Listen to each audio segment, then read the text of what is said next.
Podcasting from Portland East to Portland West, from Big Pine Key to Pacific Beach, and from San Juan to Guam, this is All Across America. All right, Ajani, it's great to have you on the show. Great to be here. Thanks for having me, Mark. So, Northern Marianas Islands, arguably out of the 5 territories, the United States territories, is probably the least well known. Maybe we could start with the basics and where are you? Yes, I would agree with you that it is probably the least well known. Whenever I go around telling people where I'm from, they invariably think I said Spain and not Saipan. It's like no. So we are in the Western Pacific, 17 degrees north of the equator. We are closer to Japan and the Philippines than we are to our closest state in the United States, Hawaii. So we're in the middle of the great big blue Pacific Ocean, a long ways away from the mainland United States.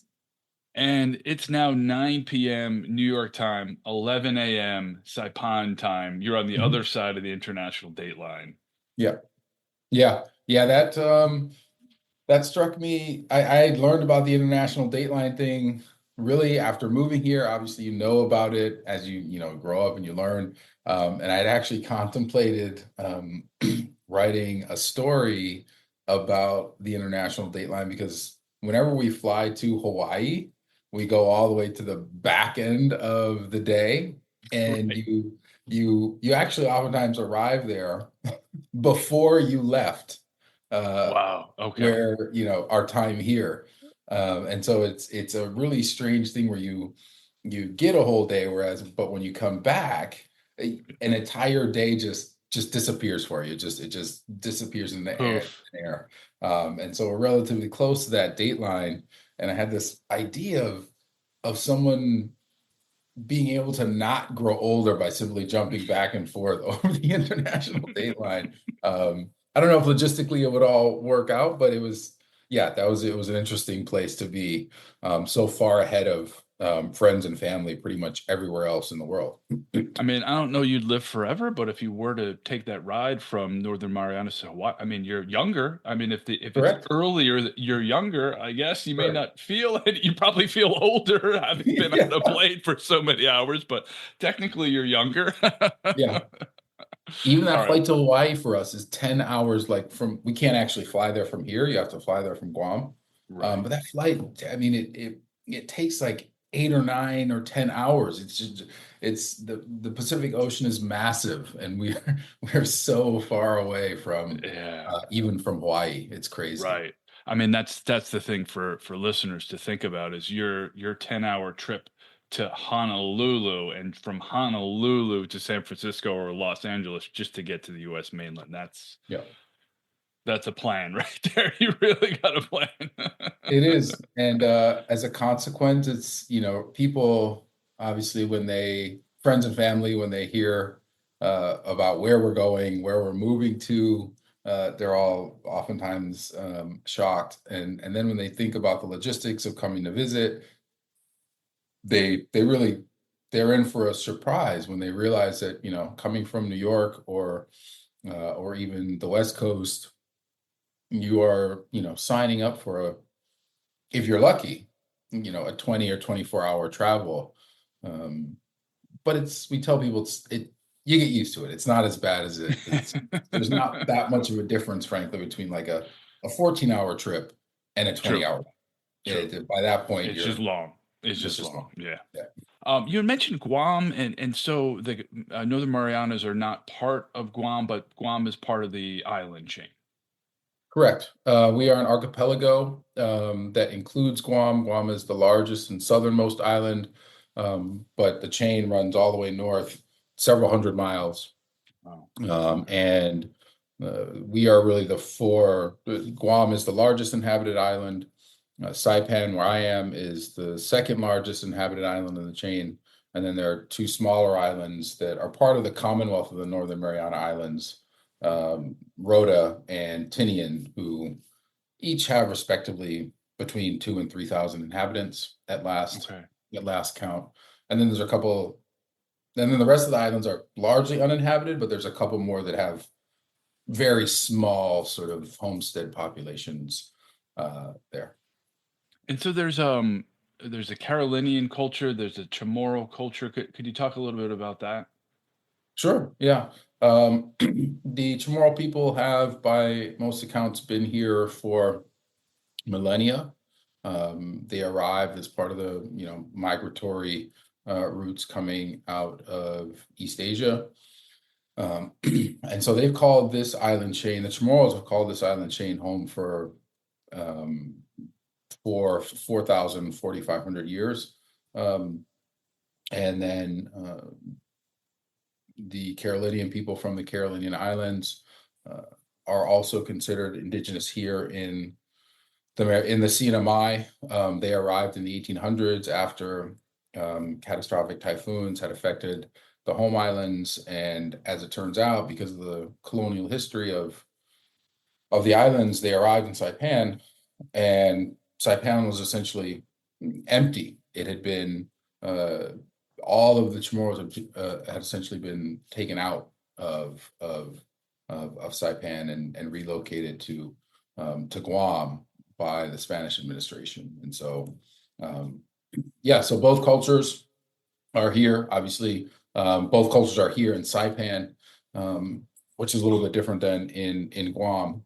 Um, and so, yeah, there's a really, really wonderful mix of cultures here in Saipan and in the CNMI. How are the Carolinian culture different, would you say, from the Chamorro culture?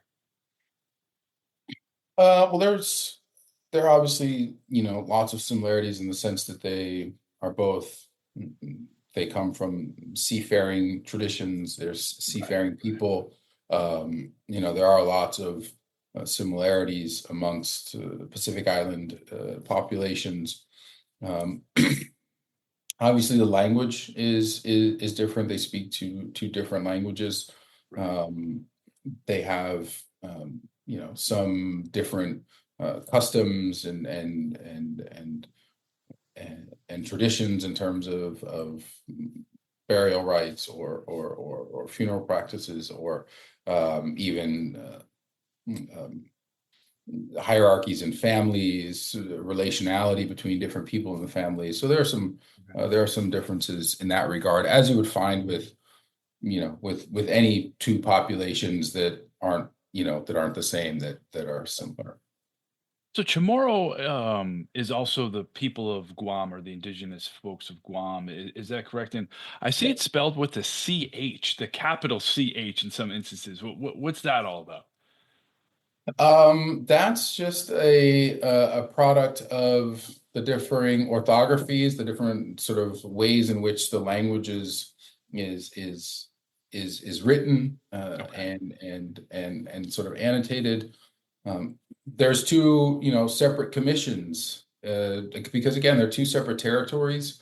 Guam is its own territory, and the CNMI is its own territory, um, and there has been, because the the two weren't actually reunited really until after World War II, right? Right. Um, Guam was sort of under U.S. administration since 1898, 1899, but the Saipan and the CNMI was uh, first under Spanish administration and then under German administration, actually, and then in the lead up to World War II under Japanese administration.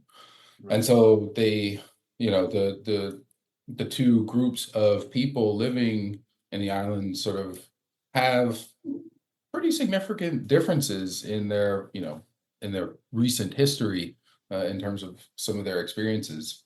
And so and they were never sort of reunified as a single entity.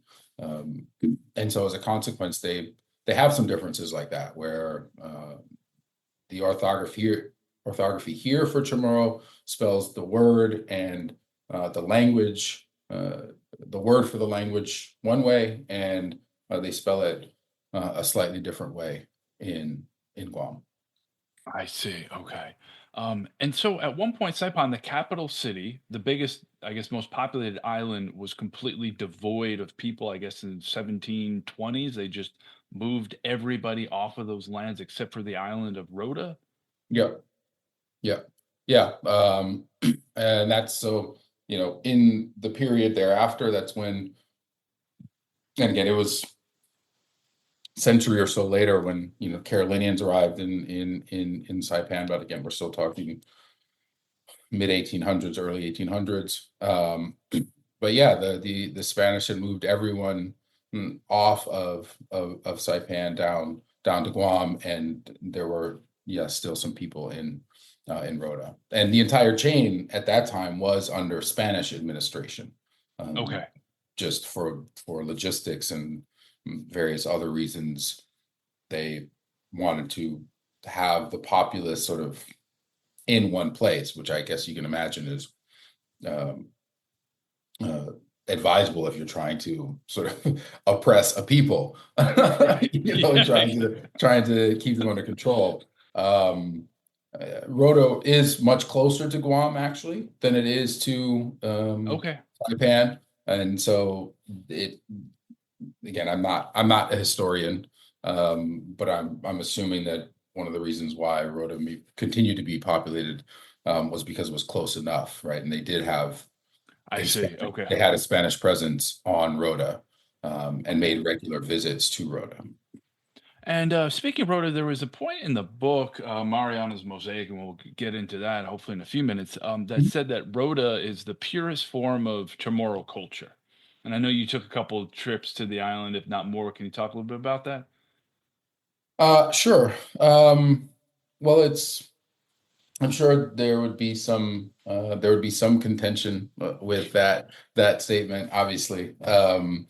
But yeah, the consensus seems to be that the dynamics in Rhoda, because they are the place where um, there was more or less sort of unbroken habitation by Chamorros for the millennia, and also had much less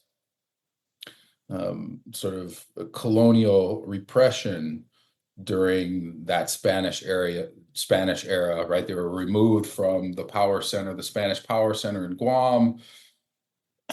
I wouldn't go so far as to say they were left entirely to their own devices, but the the control was much more stringent in Guam, and there was a relative level of autonomy in Rota that meant many of the practices were able to continue unabated. There was certainly less pressure on language loss and things like that, and so for reasons such as that, and again, everyone was moved out of Saipan for a long time, and so that is the two principal reasons why I think why that sort of why there is that sense that it remains the least disrupted culture. And I guess for that reason, you use Rhoda as for the chapter that you had wrote on, can I borrow some soy sauce? Yeah, it was well, I mean, that was interesting because when we were doing the book, we really wanted to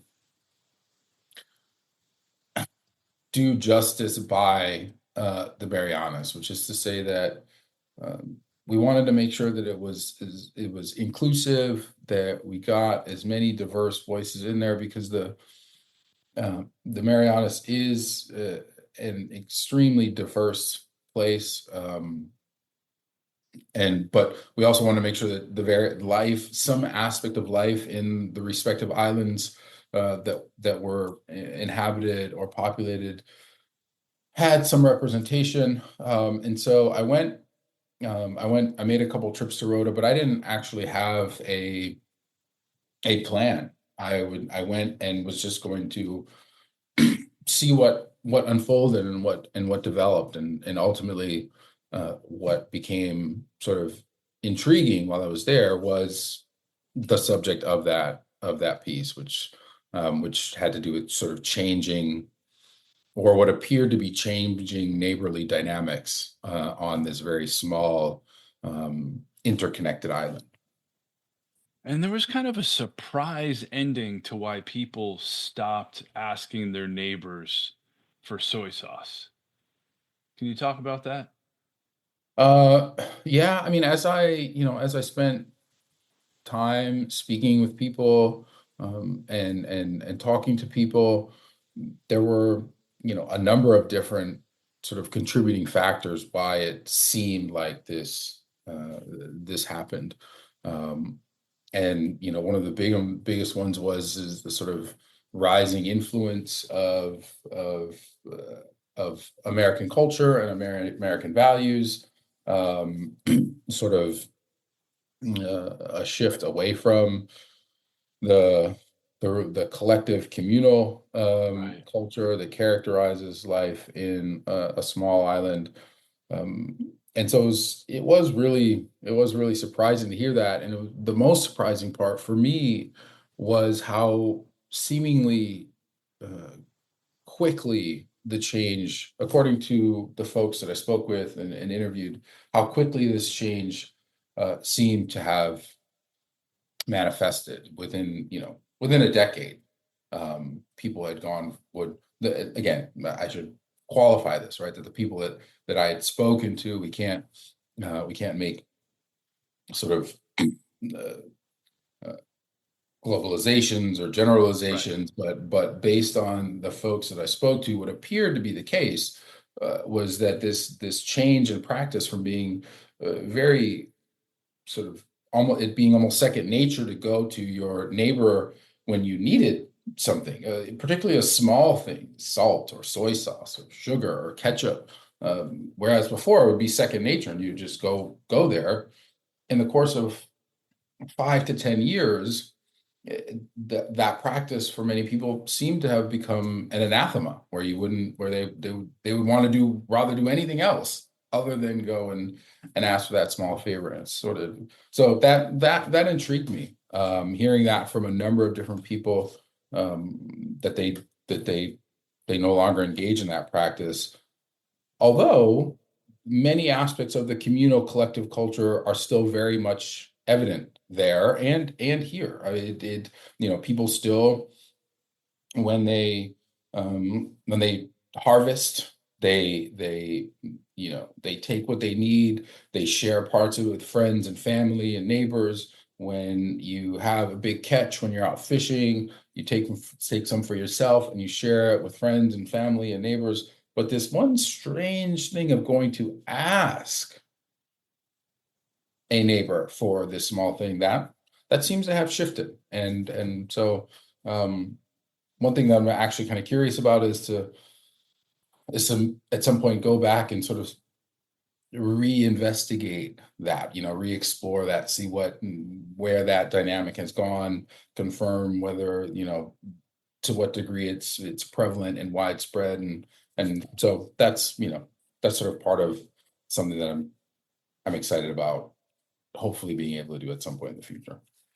Yeah, I wonder if it does change because for me, I thought, okay, they ran out of salt or ketchup and they seem lackadaisical, maybe, and that's why they don't want to bother them. Oh, we ran out of sugar again. But what you had written in the book, it was more that they didn't want to seem like they didn't have the money to buy sugar or salt. Mhm, And that just seemed like a frame of mind that I just hadn't considered. And I mhm. wonder as things advance in Outer Island that it will become less of an issue because people know they've got money to buy sugar and salt. They just forget to pick some up.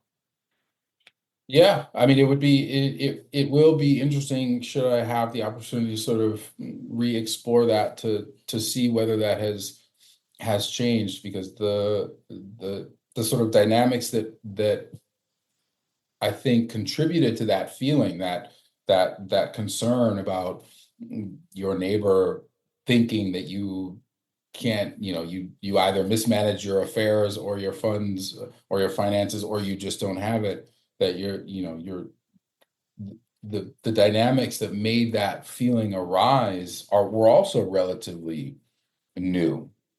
Again, the formal relationship with the United States that is sort of indoctrinated in the CNMI covenant didn't start uh, until the late 20th century. So in the 80s, essentially. So we've been a territory for the CNMI has been a territory for 40 or 50 years. So there's been this growing U.S. presence here for that time. But if you think about the culture being thousands of years old, um, and ostensibly, people for a long time have always had neighbors. Yeah. So it was just that was very intriguing that was one of the reasons why that it happened because that sort of Americanization and it has only been taking place for the last few decades. So yes, Flip that in was time. well, yeah. I mean, and it seems like where you are is a cross current of East versus Western cultures. I think in the book somebody had mentioned, the individualistic capitalist society of the Western culture of, I don't know, mainland United States versus the more communal culture, the collaborative culture of the East. Mhm. Yeah, I mean, we have, we moved here from New York City, my Wow. wife and from Brooklyn, with our then 7-week-old daughter. We've been here, so we've been here almost 12 years. Wow. Um, and we have, and so everybody talks of New York City as a melting pot this very ethnically diverse place, and certainly it is. But I would argue in a way that the Marianas is uh, more diverse or more functionally diverse in the sense that the all the different people that are here are i- i- much more integrated. But they're in close contact with one another all the time. Right. Um, and you do have that. You do still have the deep indigenous roots here, and onto that is grafted all for good or bad. Is are grafted these various other dynamics from both the East and the West, and it's really intriguing in that regard.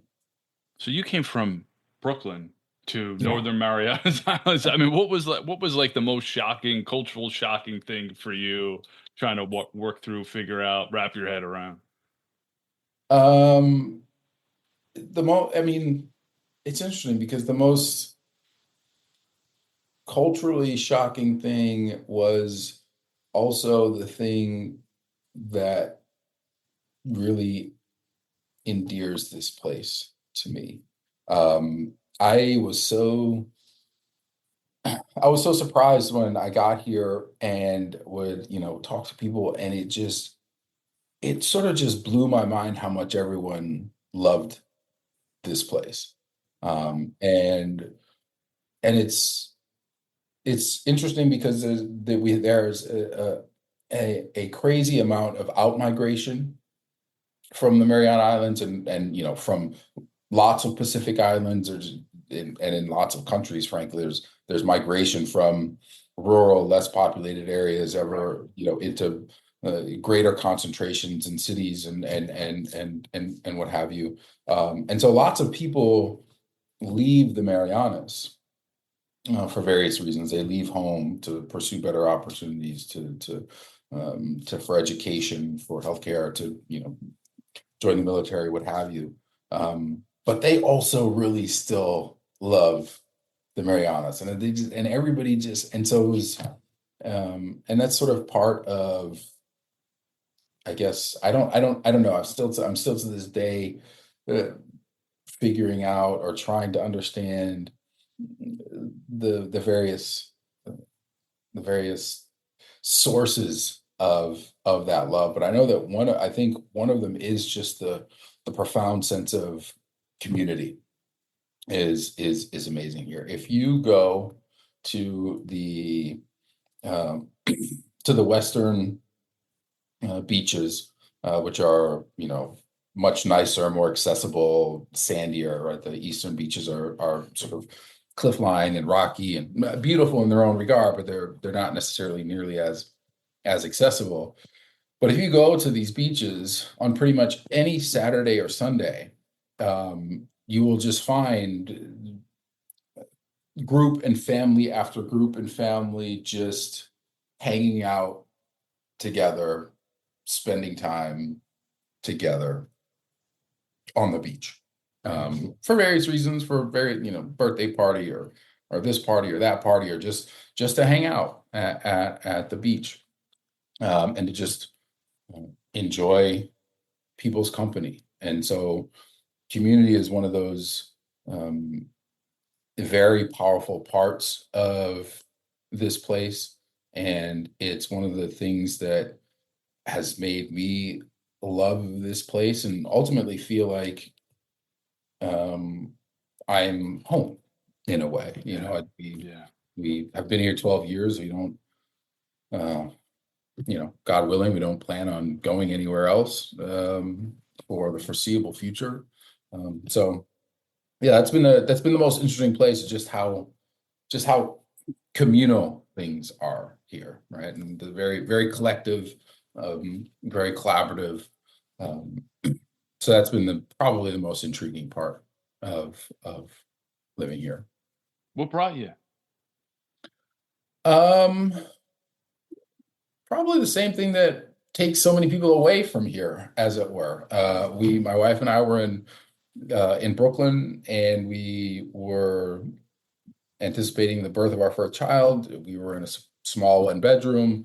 We absolutely loved Brooklyn. Lots of our best friends were there, and but we were at the time in our lives where people were starting to move on to different areas of their life, and we were like, we don't. Neither of us are from the city, and we were just like, we can't. We don't feel like as educators we can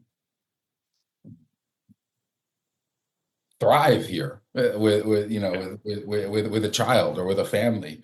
It just seemed like it was going to be so challenging. And so we started looking for other employment opportunities, and it so happened that the institution here, the college where I work and still work to this day, Northern Marianas College, uh, had a number of vacancies, and I applied, and here we are, 12 years later. Wow. Yeah. All right.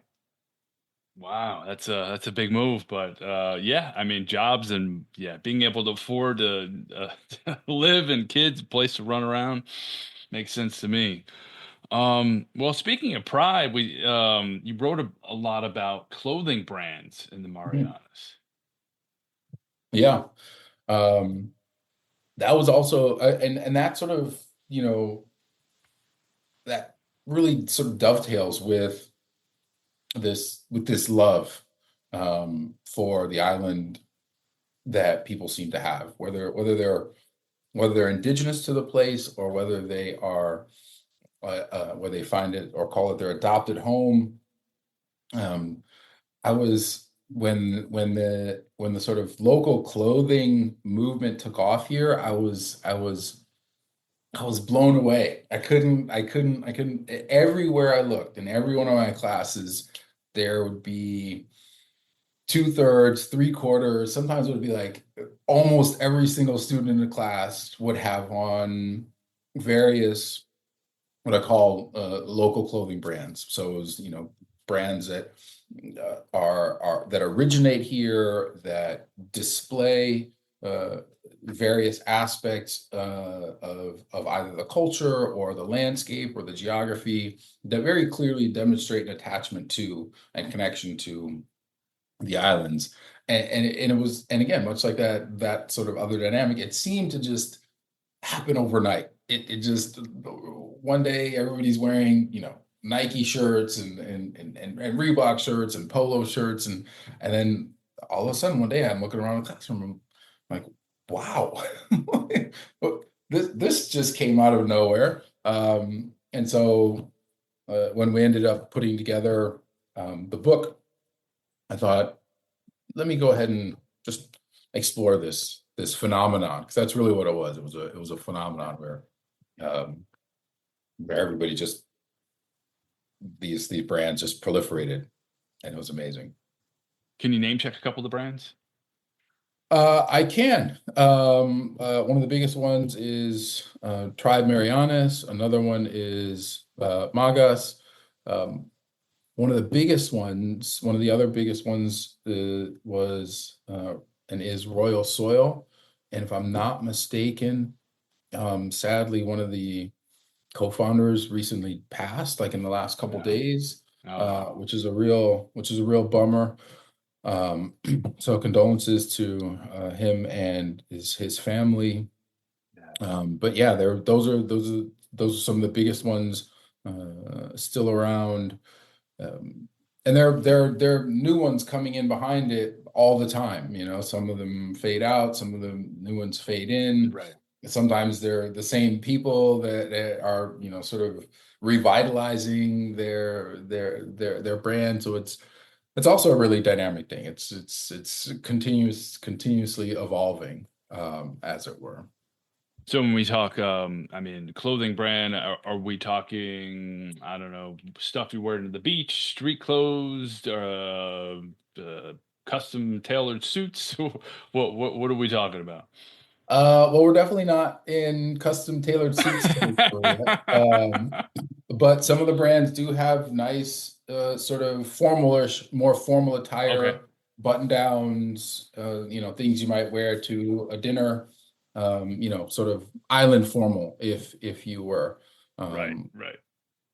so nothing that needs cufflinks, I don't think, at the moment, but probably for the best, given the climate. Yeah. But I would probably say the largest segment of the brands are various modes of streetwear. So tees, tank tops, hats, fitted hats, various types of hats. They do lots of cool partnering with local entities and organizations. So, they provide a lot of the jerseys for baseball teams and Gotcha. soccer teams and bowling teams. And, so everybody can sort of get some fresh designs for their team. And so so it's mostly streetwear, some beachwear, um, and then a much smaller segment of sort of more niche fashion products.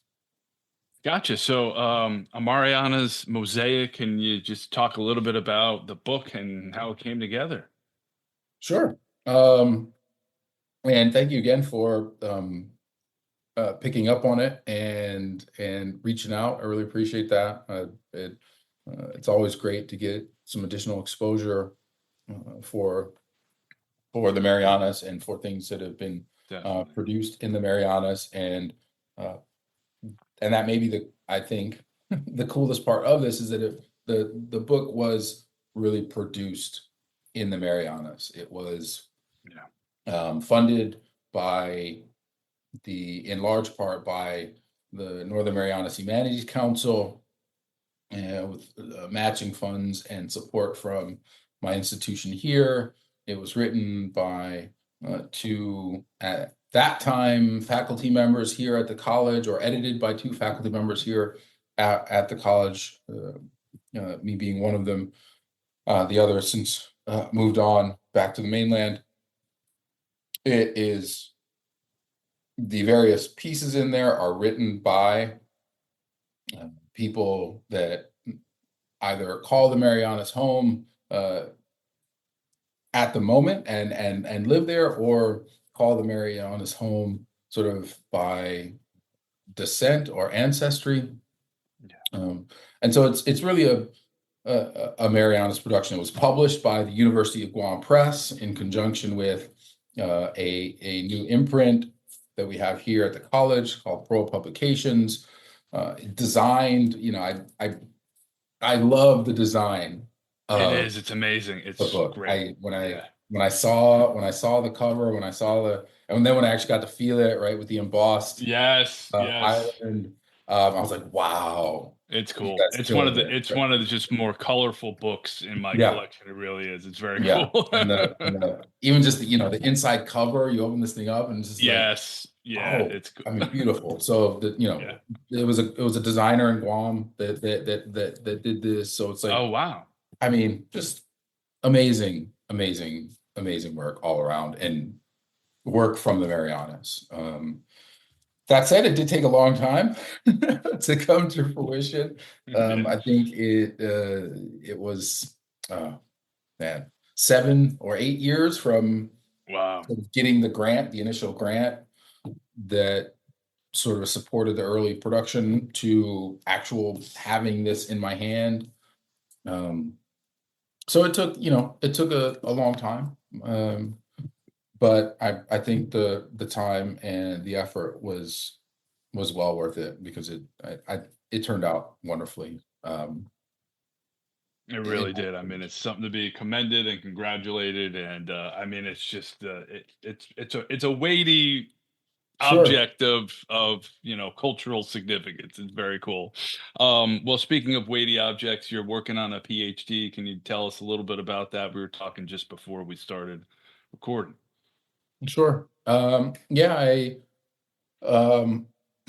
once we wrapped up this, I don't know if I'm a glutton for punishment or what. I mean, this is kind of I I think feel so. like people I feel like people do this, particularly people that do work in this field. You kind of just go from one project to another. It's just sort of part of what you do. I mean, sometimes, unfortunately, you're juggling three projects at the same time. And Yep. I was fortunate enough to sort of be able to wrap this one up, and had some intellectual space available again, and some actual time available again. And I had you know I had always thought about doing a dissertation, a doctorate, and so I did. And given the immersion in life and in the culture that I sort of accrued, not just by living here, but really working on and investing in the Marianas Mosaic project, it seemed like a natural move to explore something related, in the sense that it would have something to do with life and people here. And I'm a literature person, sort of by trade and by training. I have an MFA in creative writing, and so it felt really natural then to think about looking something with a focus on literature. And I found that there's not a lot of literature. There's there's a lot of scholarship, or relatively more scholarship, on poetry, which is the more prevalent sort of creative writing that's produced here in the Marianas and in the diaspora. I'm not a poet, would never claim to be a poet, um, but I I focus on narrative, prose, stories, fiction, nonfiction, and there's less focus on that. And so I'm looking at and exploring more recent contemporary Chamorro or indigenous Marianas narratives. So the last 15, 20 years has really been a pretty good explosion in publication for indigenous writers in the Marianas. And a lot of that is, not the majority, but a lot of it also is narrative. And so it seemed like a good time to take a look at and explore what's going on with and in those narratives. And so you're about halfway through, you said, and I hope getting so. I hope it's at least halfway. yeah. I mean, time wise, I'm actually at the end of the second year. I had a plan, a sort of goal of finishing it in 3 years. I And so while I'm about 2/3 of the way through the timeline, time wise, a lot of that is just research and building content, and so now I feel like I'm about halfway through the writing of the dissertation, which um, hopefully, fingers crossed, I can sort of get squared away in the next 12 months. Wow. All right. Well, then what's next? A break. Good for you. A break. I don't I say that now. It was the same with the book. It's really interesting um how longer projects that at some point you're just you're pushing them over the finish line. You're just pushing them over the finish line. And so when you're in the midst of it, particularly there towards the end, sometimes you want nothing else but for the project to be done. Um, and that's really all you can see at that Yeah. juncture. But as with this one, I probably said the same thing a year before publication, and sure enough, 6 months later, I was starting this dissertation. So I don't, Right. I don't, I don't know how long the break will actually be, but after that, it'll be a break, and then I think I would really like to start. I would like to do some work on creative projects, screenplays. We have um, the president of the college here does a lot of work in film, and Oh, wow. before uh, the sort of political landscape changed and some of the socioeconomic landscape changed, we're really exploring possible avenues at the college with or down the island with sort with film. So I'd maybe like to write a screenplay, or Nice. get back to writing some short stories, dust off the old novel that's sitting in a bin somewhere, um, give that one another go. But I don't know. First things first, I got to finish the project in Fair hand. enough. Working with my students and teaching classes and all that fun stuff. Is it a four-year college, graduate school as well? Tell me about it. It is a mix of 2 year and 4 year. We have 2 year associate's degrees. We have uh, two bachelor's degrees. We have a bachelor's in education and a bachelor's in business.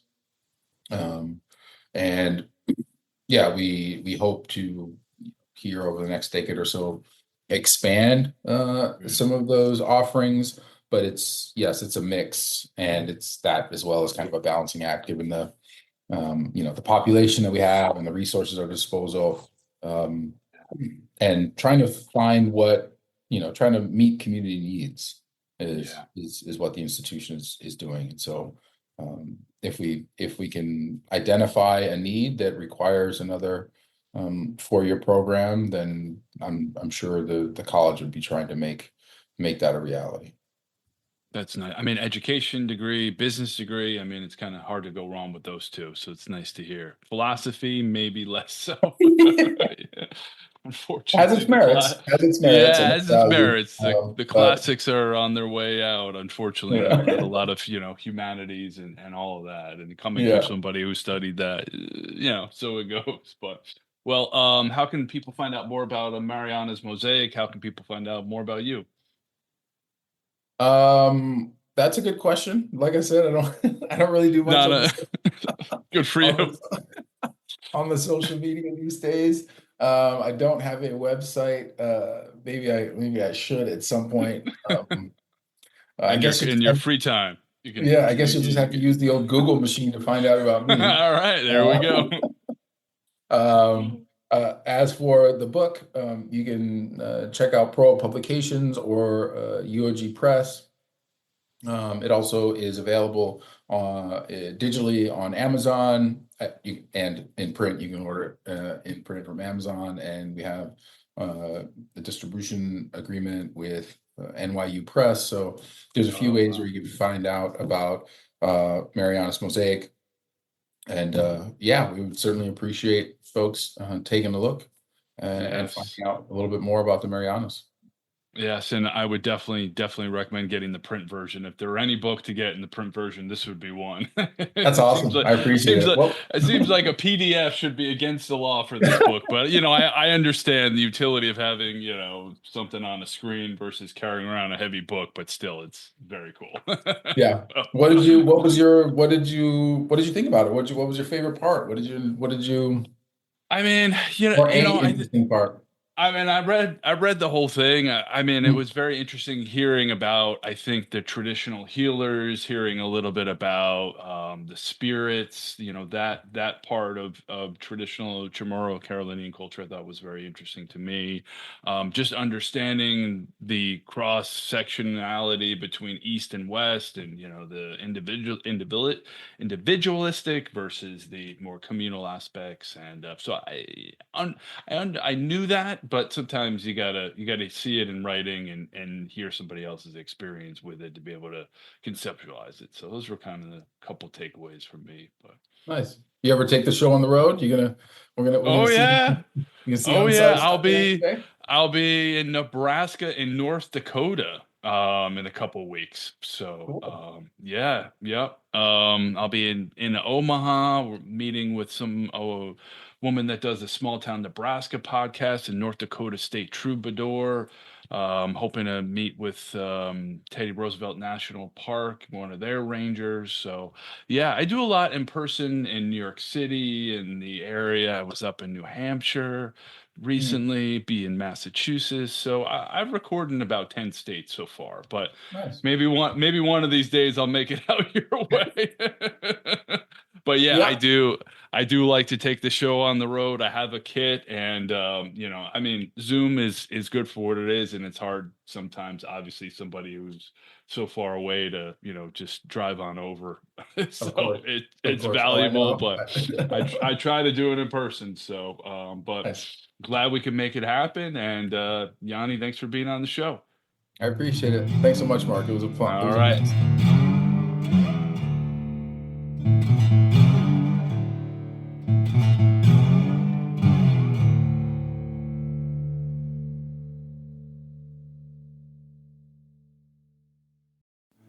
All Across America is produced by me, Marco Vig, in Ridgefield, Connecticut. Visit us on Instagram at All Across America.